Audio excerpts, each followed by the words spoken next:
Olitri Global Education Campus வழங்கும் வரலாற்றில் இன்று. சத்தியமூர்த்தி இவர் ஓர் காங்கிரஸ் அரசியல்வாதி மற்றும் இந்திய விடுதலை வீரர். இந்திய அரசியலில் மக்களாட்சி நெறிமுறைகள் ஆழமாக வேரூன்ற பாடுபட்டவர். தமிழக காங்கிரசின் வளர்ச்சிக்கும் பிரித்தானிய இந்தியாவில் நடைபெற்ற தேர்தல்களில் அந்த கட்சி வெற்றி பெறவும் உழைத்தவர். அவரது பங்காற்றலை நினைவு கூறும் முகமாக சென்னையில் உள்ள காங்கிரஸ் கட்சியின் தமிழக தலைமையகம் அவரது பெயர் கொண்டு சத்தியமூர்த்தி பவன் என அழைக்கப்படுகின்றது. 1939ஆம் ஆண்டு சென்னை மேயராக பணியாற்றினார். இரண்டாம் உலகப் போர் நடைபெற்ற அந்த நேரத்தில் சென்னையில் கடும் தண்ணீர் பஞ்சம் நிலவியது. அதனை தீர்க்க பிரித்தானிய அரசுடன் போராடி பூண்டி நீர் தேக்கத்திற்கான வரைவு ஒப்புமை பெற்று தமது குறுகிய ஓராண்டு பணிக்காலத்திலேயே அதன் அடிக்கல்லை நாட்டினார். ஆயினும் 1944ஆம் ஆண்டு இந்த நீர்த்தேக்கம் கட்டி முடிக்கப்பட்ட போது இவர் உயிருடன் இல்லை. இவரது முதன்மை சீடரான காமராஜர் பின்னர் இந்த தேக்கத்திற்கு இவரது பெயரையே வைத்தார். சத்தியமூர்த்தி 1887ஆம் ஆண்டு அன்று புதுக்கோட்டை மாவட்டம் ஆவுடையார் கோயில் அருகே செம்மனாபொட்டல் என்ற ஊரில் பிறந்தவர். சென்னை கிறிஸ்தவ கல்லூரியில் பட்டம் பெற்று பின்னர் சட்டம் பயின்றார். கல்லூரி நாட்களிலேயே கல்லூரி தேர்தல்களில் கலந்து கொண்டு வெற்றி பெற்றவர். இவை அவருக்கு மக்களாட்சி முறையில் ஆழ்ந்த பிடிப்பை உண்டாக்கியது. அவரது பேச்சாற்றல் திறனை கொண்டு காங்கிரசின் பிரதிநிதியாக மாண்டேகு செம்ஸ்போர்ட் சீர்திருத்தங்கள் மற்றும் ரவுலட் சட்டத்திற்கு எதிரான இணை நாடாளுமன்ற குழுவில் வாதிட இங்கிலாந்து அனுப்பப்பட்டார். 1919ஆம் ஆண்டு திலகர், சீனிவாச சாஸ்திரி ஆகியோர் அடங்கிய தூதுக்குழுவுடன் இருமுறை இங்கிலாந்து சென்றார். 1926ஆம் ஆண்டு சுயராஜ்ய கட்சி சார்பில் இங்கிலாந்து சென்ற போது பல சொற்பொழிவுகளை அங்கு நிகழ்த்தினார். 1930ஆம் ஆண்டு சென்னை பார்த்தசாரதி கோவிலில் இந்திய கொடி ஏற்ற முயன்ற போது கைது செய்யப்பட்டார். 1942ஆம் ஆண்டு தனிநபர் சத்தியாகிரகம் செய்தமையால் கைது செய்யப்பட்டு நாக்பூரில் உள்ள அமராவதி சிறையில் அடைக்கப்பட்டார். அங்கு செல்லும் போது ஏற்பட்ட முதுகுத்தண்டு காயத்தினால் பாதிக்கப்பட்டு 1943ஆம் ஆண்டு சென்னை பொது மருத்துவமனையில் இயற்கை எய்திய தினம் வரலாற்றில் இன்று. நடுக்காவேரி முத்துசாமி வெங்கடசாமி நட்டார் 19ஆம் நூற்றாண்டின் பிற்பகுதியிலும் 20ஆம் நூற்றாண்டின் முற்பகுதியில் வாழ்ந்த தமிழறிஞர், சிறந்த சொற்பொழிவாளரும் ஆராய்ச்சியாளராகவும் திகழ்ந்தவர். இவரது நினைவாக தஞ்சாவூரில் 1992ஆம் ஆண்டு நாவலர் நாமு வெங்கடசாமி நாட்டார் திருவருள் கல்லூரி நிறுவப்பட்டது. நாமு வெங்கடசாமி நாட்டார் தஞ்சை மாவட்டம் திருவையாறு வட்டம் நடுக்காவேரி என்ற ஊரில் முத்துசாமி நாட்டார் தையலம்மாள் தம்பதியருக்கு மகனாய் பிறந்தார். சிவபிரகாசம் என இவருக்கு முதலில் பெயரிடப்பட்டது. பின்னாளில் சில சந்தர்ப்ப சூழ்நிலையின் காரணமாக பெயரை வேங்கடசாமி என மாற்றிக்கொண்டார். அக்கால வழக்குப்படி உள்ளூர் திண்ணை பள்ளிக்கூடத்தில் 4ஆம் வகுப்பு வரை படித்தவர். நெடுங்கணக்கு இலக்கம், நெல்லிலக்கம், எண்சுவடி, குழிமாற்று ஆகிய கணக்கு சார்பான சுவடிகளை படித்து முடித்த பின்னர் தம் தந்தையார் மூலம் ஆத்திச்சூடி, கொன்றை வேந்தன், வெற்றி வேர்க்கை, அந்தாதி, களம்பகம் வகை நூல்களையும் படித்தார்.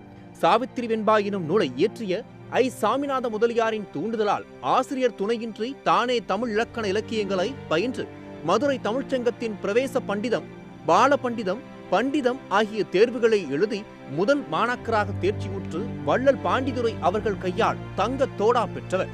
தமது 24வது வயதில் திருச்சி எஸ்பிஜி கல்லூரியில் தமிழாசிரியராக பணிபுரிந்தார்.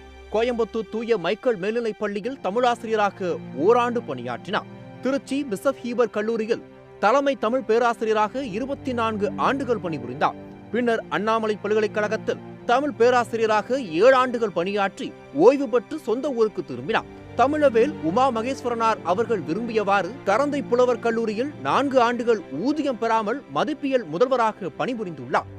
1912ஆம் ஆண்டில் மகாகவி சுப்பிரமணிய பாரதியார் நாட்டாரின் வீட்டுக்கு வந்துள்ளார். சிலப்பதிகாரத்தில் சில இடங்களில் பொருள் விளங்கவில்லை என்று கேட்டு விளங்கிக் கொண்டார். தொல்காப்பியத்திலும் சில ஐயங்களை தீர்த்து கொண்டார். சிறந்த நூலாசிரியராகவும் ஆராய்ச்சியாளராகவும் விளங்கிய நாவலர் அவர்கள் பெரும்புலவர் மு. ராகவ் எழுதிய வேளிர் வரலாறு என்ற நூலிலுள்ள பிழைகளை சுட்டிக்காட்டி தமிழறிஞர்களை ஏற்கச் செய்தார். தமிழ் மொழி வளர்ச்சிக்கு வேற்றுமொழி சொற்களை அப்படியே பயன்படுத்திக் கொள்ள வேண்டும் என்று பலர் இந்த காலத்தை போன்றே அந்த காலத்திலும் கூறியுள்ளனர். இதை குறித்து நாட்டார் தம் கருத்தை தெளிவாக எடுத்து வைத்துள்ளார். ஒருவனுடைய குடும்ப வாழ்க்கையில் எதிர்பாராத வகையில் மிகுந்த பொருட்பற்றாக்குறை ஏற்படுவதாக வைத்துக் கொள்வோம். பற்றாக்குறையை போக்க உடனே நண்பர்களிடம் கடன் வாங்கி சமாளிக்கின்றோம். நெருக்கடி நேரத்தில் கடன் வாங்குவதில் தவறில்லை. மதிப்புடனும் மானத்துடனும் வாழ வேண்டும் என்று கருதுகிற ஒரு நன்மகன் நெருக்கடி நேரத்தில் கடன் வாங்கியதற்காக நன்றாக உழைத்து அதனால் கிட்டிய பொருளை கொண்டு வாங்கிய கடனை திருப்பிக் கொடுப்பான். எதிர்காலத்தில் நெருக்கடி வந்தாலும் கடன் வாங்க தேவையில்லாதபடி பொருளாதார வளமுடையவனாக தன்னை உயர்த்திக் கொள்வான். சான்றோன் ஒருவன் தன் குடும்ப வாழ்க்கையில் மேற்கொள்ளும் இத்தகைய நடைமுறையையே மொழி வளர்ச்சியிலும் பின்பற்ற வேண்டும். அறிவியல் நூல்களை தமிழில் மொழிபெயர்க்கும் போது அந்த நூல்களில் காணப்படும் கலை சொற்களுக்கு உரிய பொருளுடைய சொற்கள் தமிழில் உள்ளனவா என்று தேடி கண்டுபிடிக்க வேண்டும். அவை போதாவிடத்து தமிழில் உள்ள வேர்ச்சொற்களில் இருந்து புதிய சொற்களை படைத்துக் கொள்ள வேண்டும். புதிய சொற்களை கண்டுபிடிக்க காலதாமதம் ஆகும்போது வேற்றுமொழி சொற்களையும் தமிழின் ஒளியியல் இயல்புக்கு ஏற்ப திரித்தே வழங்குதல் வேண்டும்.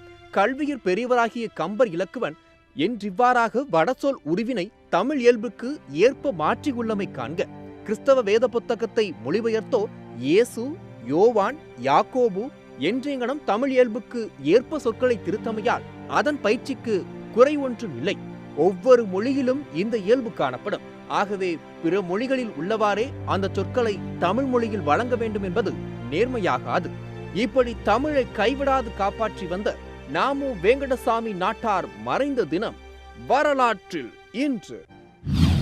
ஹண்டி பேரின்ப நாயகம் இவர் இலங்கை தமிழ் கல்விமானும் ஆசிரியரும் சமூக சேவையாளரும் காந்தியவாதியும் இடதுசாரி அரசியல்வாதியும் கட்டுரையாளரும் ஆவார். யாழ்ப்பாணம் இளைஞர் காங்கிரஸ் என்ற அமைப்பை உருவாக்கியவர்களில் இவரும் ஒருவர். கிறிஸ்தவ குடும்பம் ஒன்றில் மானிப்பாயைச் சேர்ந்த சரவணமுத்து என்பவருக்கு பிறந்த ஹண்டி பேரின்ப நாயகம் சிறுவயதிலேயே கிறிஸ்தவ மாணவர் இயக்கத்தில் இணைந்து செயல்பட்டார். மானிப்பாய் மெமோரியல் பாடசாலையில் ஆரம்ப கல்வியையும் பின்னர் வட்டுக்கோட்டை யாழ்ப்பாண கல்லூரியில் உயர்கல்வியையும் பயின்றவர். 1924ஆம் ஆண்டில் லண்டன் பல்கலைக்கழக இளங்கலை தேர்வில் தேறி பட்டம் பெற்றவர். யாழ்ப்பாண கல்லூரியில் 1944ஆம் ஆண்டு மார்ச் வரை ஆங்கிலம், லத்தீன் மொழி ஆசிரியராக பணியாற்றிய பின்னர் சிறிது காலம் வழக்கறிஞராக கொழும்புவில் பணியாற்றினார். அங்கு கொக்குவில் இந்து கல்லூரியில் 1949ஆம் ஆண்டு முதல் 1960 வரை அதிபராக பணியாற்றினார். இலங்கையின் விடுதலைக்காக முதல் முறையாக அமைப்பு ரீதியில் போராட்டத்தில் ஈடுபட்ட யாழ்ப்பாண இளைஞர் காங்கிரஸை ஆரம்பித்தவர்களில் பேரின்ப நாயகமும் ஒருவர். ஆங்கிலேயரின் அதிகாரத்தை அகற்றுதல், முழுமையான சுயாட்சி பெறுதல், தேசிய ஒற்றுமை, மதுவிலக்கல், தீண்டாமை ஒழித்தல் போன்ற பல்வேறு முற்போக்கு கொள்கைகளை இளைஞர் காங்கிரஸ் மூலம் முன்வைத்தார். 2 அதிகாரப்பூர்வ மொழிகளுடன் இலங்கை ஒன்றுபட்ட நாடாக இருக்க வேண்டும் என்பதில் இவர் உறுதியாக இருந்தார். இருமுறை நாடாளுமன்ற தேர்தல்களில் போட்டியிட்டு படுதோல்வி அடைந்தார். முதலில் 1947ஆம் ஆண்டு தேர்தலில் வட்டுக்கோட்டை தொகுதியில் போட்டியிட்டார். பின்னர் 1960ஆம் ஆண்டு நாடாளுமன்ற தேர்தலில் உடுவில் தொகுதியில் சுயேட்சையாக நின்று தோல்வியடைந்தார். 1949ஆம் ஆண்டு அகில இலங்கை காந்தி சேவா சங்கம் ஆரம்பிக்கப்பட்ட போது அதன் முதலாவது தலைவராக ஹெண்டி பேரின்ப நாயகம் பதவி வகித்தார். 1927ஆம் ஆண்டு மகாத்மா காந்தி இலங்கை வந்திருந்த போது அவருக்கான வரவேற்பு குழுவிலும் முக்கிய பங்கு வகித்தார். அகில இலங்கை ஆசிரியர் சங்கத்தில் தலைவராக பணியாற்றினார். 1961ஆம் ஆண்டில் தேசிய கல்வி ஆணையத்தில் உறுப்பினராக இருந்தார். இப்படி 2 அதிகாரப்பூர்வ மொழிகளுடன் இலங்கை ஒன்றுபட்ட நாடாக இருக்க வேண்டும் என கருதிய ஹண்டி பேரின்ப நாயகம் பிறந்த தினம் வரலாற்றில் இன்று. பனிப்போர் என்பது 2ஆம் உலகப் போர் முடிந்த பின்னர் 1990 வரை அமெரிக்காவிற்கும் சோவியத் ஒன்றியத்திற்கும் இடையில் இடம்பெற்ற முறுகலை குறிக்கும். இந்த காலத்தில் இந்த 2 வல்லரசு நாடுகளும் தமது இராணுவம், தொழில்நுட்பம் மற்றும் விண்வெளி திட்டங்களை வளர்ச்சி செய்துள்ளன. வேறு நாடுகளுடன் ஒப்பந்தம் செய்து 2 நாடுகளும் உலகில் தனது செல்வாக்கை மேம்படுத்தியுள்ளன. சோவியத் ஒன்றியத்தின் நட்பு நாடுகள் பொது உடைமையை பயன்படுத்தியுள்ளன. அமெரிக்க அரசு பொது உடைமையின் விரிவை தடை செய்ய பார்த்தது. இதனால் கொரியா, வியட்நாம், ஆப்கானிஸ்தான் போன்ற நாடுகளில் அமெரிக்காவுடன் இணைந்த படையினர்களும் சோவியத் ஒன்றியத்தை இணைந்த படையினர்களும் போர்களில் ஈடுபட்டுள்ளனர். 1980ஆம் ஆண்டுகளின் இறுதியில் பனிப்போரின் முடிவு வந்தது. அமெரிக்க தலைவர் ரானல்ட் ரேகன் சோவியத் ஒன்றியத்திற்கு எதிரான கொள்கைகளின் வலிமையை மேம்படுத்தியுள்ளார். சோவியத் தலைவர் மிக்கேல் கோபெசவ் சோவியத் ஒன்றியத்தில் பொது உடைமை கொள்கையை மாற்றினார். 1991ஆம் ஆண்டில் சோவியத் ஒன்றியம் அழிக்கப்பட்டு பனிப்போர் முடிவடைந்தது. பனிப்போர் தொடக்க புள்ளியை பற்றி வரலாற்று அறிஞர்களுக்கிடையே கருத்து வேறுபாடுகள் உள்ளது. பெரும்பாலான வரலாற்றாசிரியர்கள் 2ஆம் உலகப் போரை தொடர்ந்து உடனடியாக பனிப்போர் தொடங்கியதாக அதன் தோற்றத்தை கண்டுபிடித்துள்ளனர். மற்றவர்கள் 1917ஆம் ஆண்டில் போல்செவிக் அதிகாரத்திற்கு வந்தபோது ரஷ்ய குடியரசில் அக்டோபர் புரட்சிகள் தொடங்கியது என்று வாதிடுகின்றனர். சோவியத் யூனியன் ஒரு விரோதமான முதலாளித்துவ சுற்றுப்பாதையில் சூழப்பட்டிருப்பதாக விளாடிமிர் லெனின் குறிப்பிட்டார். சோவியத் ஒன்றியத்தின் எதிரிகளை பிரித்து வைப்பதற்கு ஒரு ஆயுதமாகவும் சர்வதேச கம்யூனிசம் உருவாக்கும் ராஜதந்திரமாக பனிப்போரை கருதினார். இது வெளிநாடுகளில் புரட்சிகர எழுச்சிகளை அழைத்தது. அவருடைய வாரிசான ஜோசப் ஸ்டாலின் சோவியத் ஒன்றியத்தை ஒரு சோசலிச தீவு என்று கருதியதுடன் தற்போதைய முதலாளித்துவ அமைப்பு ஒரு சோசலிச சுற்றுச்சூழலால் மாற்றியமைக்கப்பட வேண்டும் என்பதை குறிப்பிட்டு கூறினார். இரண்டாம் உலகப் போருக்கு முன்பு பல்வேறு நிகழ்வுகள் பரஸ்பர நம்பிக்கையற்ற தன்மையை நிரூபித்தன மற்றும் மேற்கத்திய சக்திகளுக்கும் சோவியத் ஒன்றியத்திற்கும் இடையே சந்தேகமும், இது தவிர முதலாளித்துவத்திற்கு எதிராக கம்யூனிசத்தால் முன்வைக்கப்படும் பொது தத்துவ சவால்களும் அடங்கியுள்ளது. ரஷ்ய உள்நாட்டுப் போரில் போல்ஷிவிக்கு எதிரான எதிர்ப்பில் மேற்கு நாடுகளின் ஆதரவு இருந்தது. 1926ஆம் ஆண்டில் ஐக்கிய ராஜ்யத்தில் நடைபெற்ற பொது வேலைநிறுத்தத்திற்கு சோவியத் நிதி கொடுத்ததால் பிரித்தானியா மற்றும் சோவியத் ஒன்றியத்துடனான உறவுகளில் விரிசல் ஏற்பட்டது. ஸ்டாலினின் 1927வது முதலாளித்துவ நாடுகளுடன் சமாதான சகவாழ்வு பற்றிய அறிவிப்பு கடந்த காலத்தை விட்டு விலகி திட்டமிட்ட பிரிட்டிஷ் மற்றும் பிரெஞ்சு தலைமையிலான ஆட்சி கவிழ்ப்பு சதியின் 1928ஆம் ஆண்டில் நடந்த சக்தி நிகழ்ச்சி விசாரணை 1933ஆம் ஆண்டு வரை அமெரிக்க சோவியத் ஒன்றியத்தை அங்கீகரிக்க மறுத்தது மற்றும் பிரிட்டிஷ், பிரெஞ்சு, ஜப்பானிய மற்றும் நாசி ஜெர்மனி உளவுத்துறையின் குற்றச்சாட்டுகளுடன் பெரிய களையெடுப்பு மாஸ்கோ விசாரணைகள் நடைபெற்றது. இருப்பினும் அமெரிக்காவும் சோவியத் ஒன்றியமும் உலகப் போர்களுக்கு இடையேயான இடைக்கால காலத்தில் பொதுவாக தனிமைப்படுத்தப்பட்டு இருந்தது. போரை பின்தொடர்ந்து ஐரோப்பிய வரைபடம் எவ்வாறு இருக்க வேண்டும், எப்படி எல்லைகள் வரையறுக்கப்பட போகிறது என்பதில் கூட்டணி நாடுகளிடம் எந்தவித உடன்பாடும் எட்டப்படவில்லை. வெவ்வேறு நாடுகளும் போருக்கு பிந்தைய பாதுகாப்பை நிறுவுவதற்கு பராமரிப்பதற்கும் வித்தியாசமான யோசனைகளை கொண்டிருந்தன. மேற்கத்திய நாடுகள் ஜனநாயக அரசாங்கங்கள் பரந்த அளவில் நிறுவப்பட வேண்டும் என்றும் அதன் மூலமாக சர்வதேச அமைப்புகளின் உதவியுடன் நாடுகள் தமக்கு இடையேயான வேறுபாடுகளை சமாதானமான முறையில் தீர்த்து கொள்ள வேண்டும் என்றும் விரும்பின. சோவியத் ஒன்றியம் தனது எல்லைக்கு உட்பட்ட நாடுகளின் உள் விவகாரங்களை ஆதிக்கம் செலுத்த முற்பட்டது. போரின் போது பல்வேறு நாடுகளில் இருந்து கம்யூனிஸ்டுகளுக்கு ஸ்டாலின் சிறப்பு பயிற்சி மையங்களை உருவாக்கியது. இதனால் சிகப்பு படை சட்டத்தை கட்டுப்பாட்டிற்குள் கொண்டு வரும்போது மாஸ்கோவிற்கு ரகசிய போலீஸ் படைகளை அமைக்க முடியும். சோவியத் முகவர்கள் ஊடகங்கள் குறிப்பாக ரேடியோவை கட்டுப்பாட்டில் வைத்தனர். இளைஞர்கள் குழுக்களிடமிருந்து பள்ளிகள், தேவாலயங்கள் மற்றும் போட்டியிடும் அரசியல் கட்சிகள் வரை அனைத்து சுயாதீன குடிமை நிறுவனங்களையும் உடனடியாக தங்கள் கட்டுப்பாட்டிற்கு கொண்டு வந்தனர். ஸ்டாலின் பிரிட்டனுக்கும் அமெரிக்காவுடனும் தொடர்ந்து சமாதானத்தை கோரினர். உள்நாட்டின் புனரமைப்பு மற்றும் பொருளாதார வளர்ச்சியில் கவனம் செலுத்துவதற்கு உதவும் என்று நம்பினார். ஜெர்மனி சரணடைந்த பிற்பகுதியில் ஜூலை மாதத்தில் துவங்கிய போஸ்டோம் மாநாட்டில் ஜெர்மனி மற்றும் பிற மத்திய மற்றும் கிழக்கு ஐரோப்பாவின் எதிர்கால வளர்ச்சி குறித்து தீவிர வேறுபாடுகள் வெளிப்பட்டன. மேலும் பங்கேற்பாளர்களின் பெருகிய மனநிறைவு மற்றும் போர் வீரர் மொழி ஒருவருக்கொருவர் விரோத நோக்கங்கள் குறித்த தங்கள் சந்தேகங்களை உறுதிப்படுத்தவும் அவற்றின் நிலைகளை அடைக்கவும் உதவியது. இந்த மாநாட்டில் ட்ரமன் ஸ்டாலினுக்கு எதிராக அமெரிக்கா ஒரு சக்தி வாய்ந்த புதிய ஆயுதத்தை வைத்திருப்பதாக அறிவித்தார். பனிப்போரில் பன்னாட்டளவில் அணுக்கரு ஆயுதங்களை எந்த நாடுகளும் தேவையின்றி பயன்படுத்துவதை தடுப்பதற்காக கட்டுப்படுத்தும் திட்டத்தை ஐக்கிய அமெரிக்கா வெளியிட்ட தினம் வரலாற்றில் இன்று. உங்கள் தொகுதியின் எம்எல்ஏவாக வரப்போவது யார்? தமிழகத்தின் அடுத்த முதலமைச்சர் யார்? எந்த கட்சிக்கு எவ்வளவு தொகுதி?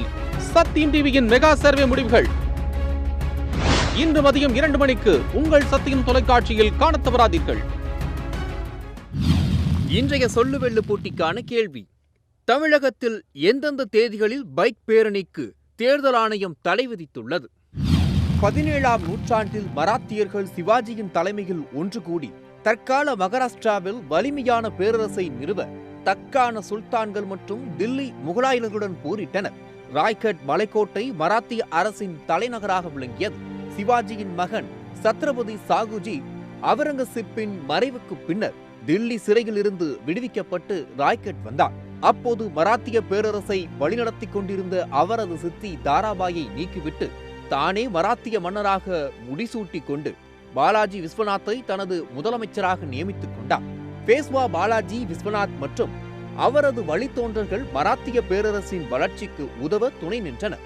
மராத்திய பேரரசு உச்சகட்டத்தில் இருந்தபோது தெற்கே தமிழ்நாடு முதல் வடக்கே தற்கால பாகிஸ்தான், வடமேற்கே எல்லைப்புற மாகாணம் வரையும், கிழக்கில் தற்கால மேற்கு வங்காளம் மற்றும் அந்தமான் வரையிலும், மேற்கே குஜராத் மற்றும் ராஜஸ்தான் வரையிலும் பரவி இருந்தது.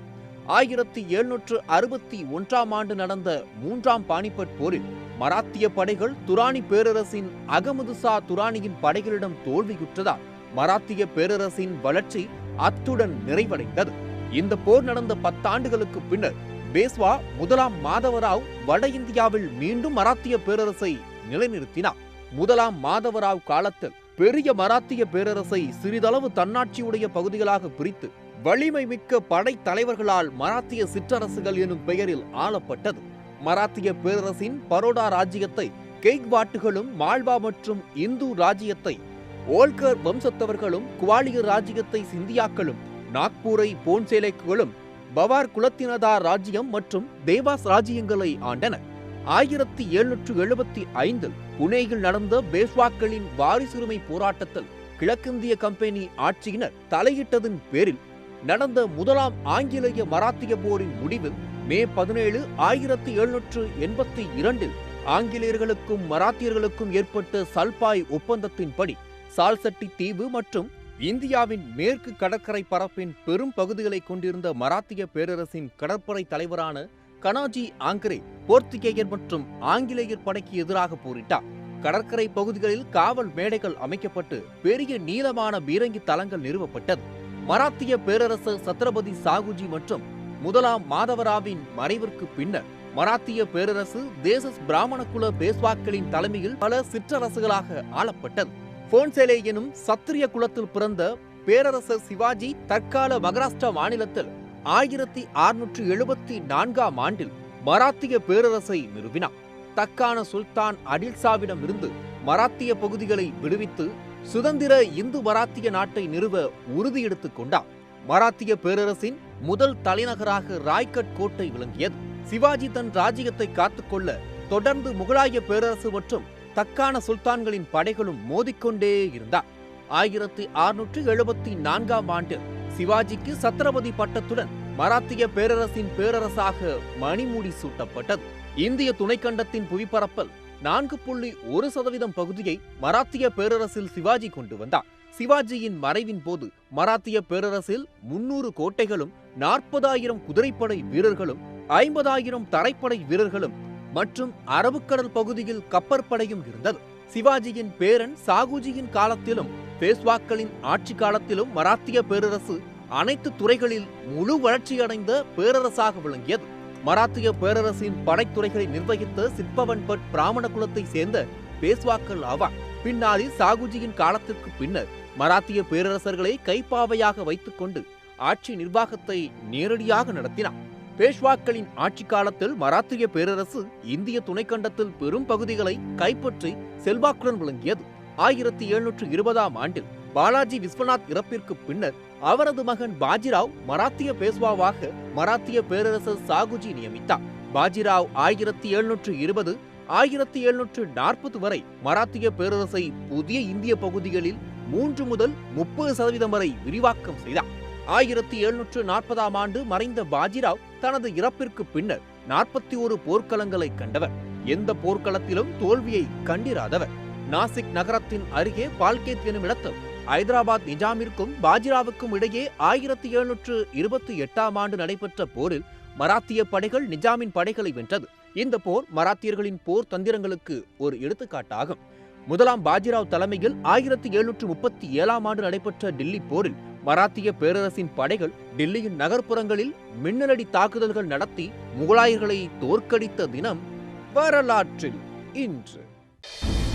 இந்த எஜுகேஷன் சிஸ்டம் இன்னைக்கு என்ன ஆயிடுச்சுன்னா மன அழுத்தத்தை அதிகமாக கொடுக்கக்கூடிய ஒரு சிஸ்டம் ஆயிடுச்சு. பசங்களுக்கு படிக்கிறது ஒரு சந்தோஷமான இதாக இருக்குமே தவிர அது ஒரு திணிக்கப்பட்ட விஷயமா அதுங்களுக்கு இருக்கக்கூடாது. பிள்ளைகளுக்கு எக்ஸ்ட்ரா கோச்சிங்கு, இதை பண்ணுறேன் அதை பண்ணுறேன், இதெல்லாத்தையும் கூட அது ஒரு லைஃப் ஸ்டைலில் அதை அழகாக உள்ளே கொண்டு வந்துடலாம். அது Breaking all the traditional learning methods, Allutri Global Education Campus, Madhuvaram and Kodungayur. Admission open for session 21-22. We provide world-class education and amenities with minimum fee. Hurry up, limited seats. Complete your admission process just over a phone call. 7550-10013, 7550-10016. Chennai's best CBSE school challenge.